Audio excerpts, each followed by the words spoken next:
Ele está no meio de nós. Proclamação do Evangelho de Jesus Cristo segundo Mateus. Glória a vós, Senhor. Naquele tempo, disse Jesus aos seus discípulos: Não penseis que vim trazer paz à terra.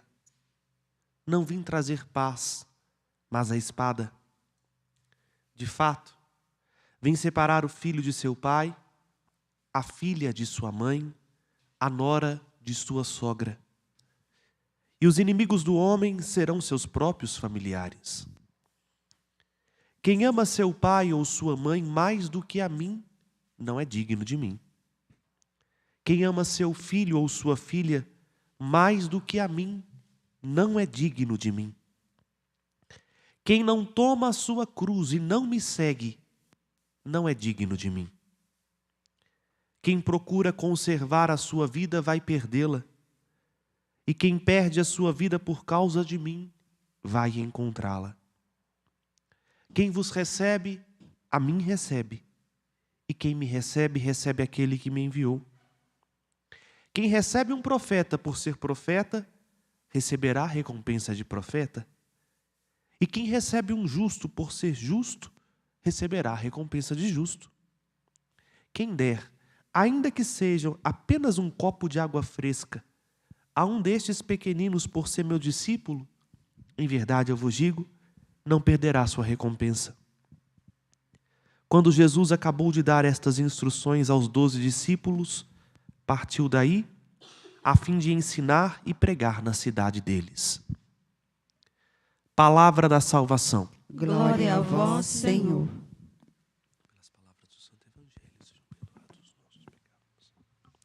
Irmãos e irmãs, hoje nós celebramos 40 mártires. Exatamente, 40. Um número muito significativo.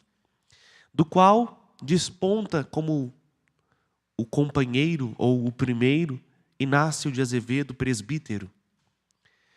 Santo Inácio, ou melhor, o bem-aventurado Inácio de Azevedo, nasceu no início do século XVI em Portugal. Logo jovem, ingressou para a Companhia de Jesus, onde foi ordenado padre. E ele, junto com outros 39 missionários, alguns deles padres, outros seminaristas, mas a maior parte leigo, seminarista é leigo, né? Seminaristas e leigos, ao ouvirem que o Brasil tinha acabado de ser descoberto, se prontificaram a vir plantar as sementes do Evangelho em nossa terra. Amaram-nos sem nos conhecer, porque ninguém tem maior amor do que aquele que dá a própria vida. Vindo para o Brasil, em 1549, se não me falha a memória, ainda em alto mar, a embarcação deles defrontou-se com um corsário pirata, onde predominantemente eram calvinistas.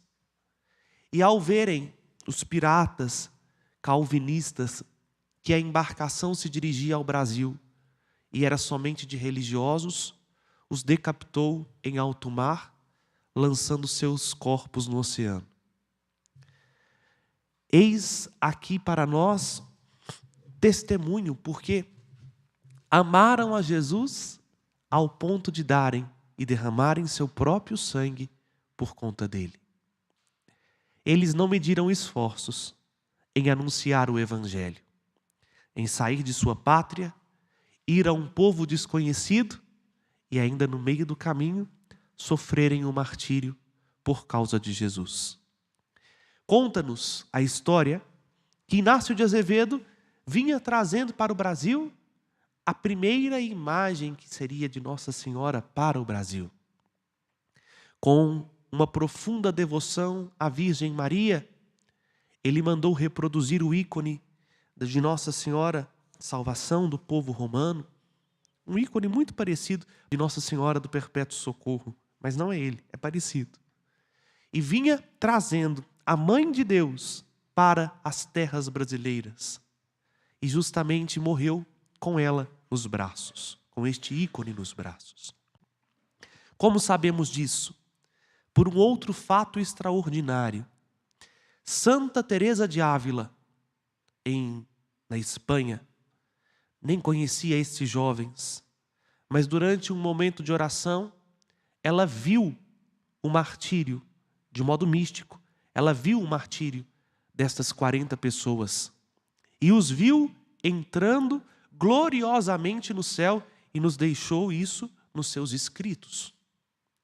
Santa Teresa descreve Inácio de Azevedo abraçado à Virgem Maria, a sua profunda devoção a Nossa Senhora. Bom, o nosso país teve o evangelho regado por sangue. Se hoje nós professamos a fé católica, é porque estes homens acreditaram que o melhor que podiam fazer para nós era mostrar-nos Jesus, o Senhor. E por isso, quando hoje nós olhamos para Inácio de Azevedo e seus companheiros, vem em nosso coração esta certeza que também animava o coração do salmista. O nosso auxílio está no nome do Senhor. Se não fosse esta profunda confiança, Inácio de Azevedo e seus companheiros não teriam enfrentado o martírio. Lembremos-nos daquilo que a igreja sempre nos ensinou: o martírio também é graça de Deus. Porque você tem duas possibilidades: ou negar a sua fé e sair vivo, ou continuar abraçando a fé e perder a vida neste mundo. Se não for pela graça, nós nos acovardamos muito facilmente. Nós trocamos nossa fé por 5 minutos de prazer, quanto mais pela nossa própria vida. Nós negamos Jesus muitas vezes para ganhar o próprio mundo.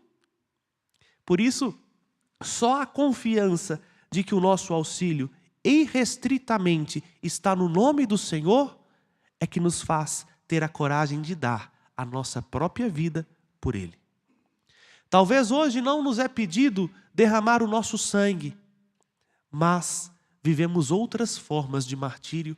E aqui me recordo do saudoso Papa Bento XVI, que dizia, num de seus escritos, que o cristão do tempo moderno não sofrerá um martírio de sangue, mas sofre o martírio da ridicularização. O quanto nós somos criticados, mal compreendidos, debochados por causa da fé que professamos. E talvez justamente por esse medo ou um apego muito grande à nossa imagem, nós acabamos cedendo e vamos negociando nossa fé com, vou pôr entre aspas, valores mundanos. O evangelho de hoje é duro. Jesus nos recorda que a exigência para Ele, ou a exigência dele é tão grande que não é possível amar nem mesmo a nossa própria vida. Porque Ele diz, quem quiser salvar a sua vida, vai perdê-la. A exigência do evangelho coloca-nos numa situação de escolha radical, onde nem mesmo pai e mãe, marido ou esposa, filho ou filha, pode ter a primazia.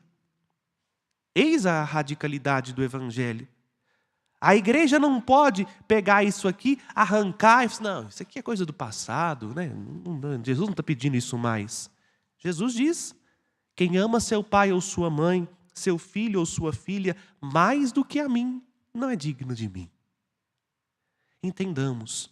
Não é que Jesus não está pedindo que a gente não ame nosso pai ou nossa mãe, que a gente não ame os nossos filhos, que não ame as pessoas que escolhemos como amigos ou mesmo como cônjuges. Mas eles não podem predominar no nosso coração. Porque a opção daquele que é discípulo é sempre pelo seu mestre. Se tivermos que fazer uma escolha entre Jesus e os outros, o cristão é chamado a escolher por Jesus. Não por interesse, mas por convicção de que o nosso auxílio eficaz e profundo está nele. É por isso que ele disse que ele veio trazer divisão. E a gente acha até estranho Jesus falar isso, né? Olha, não penseis que vim trazer a paz à terra, mas sim a divisão. E não é. Por causa de Jesus, nós temos que tomar partido. Não dá para ficar em cima do muro. Dividir é isso, não é? Pegar e separar as partes.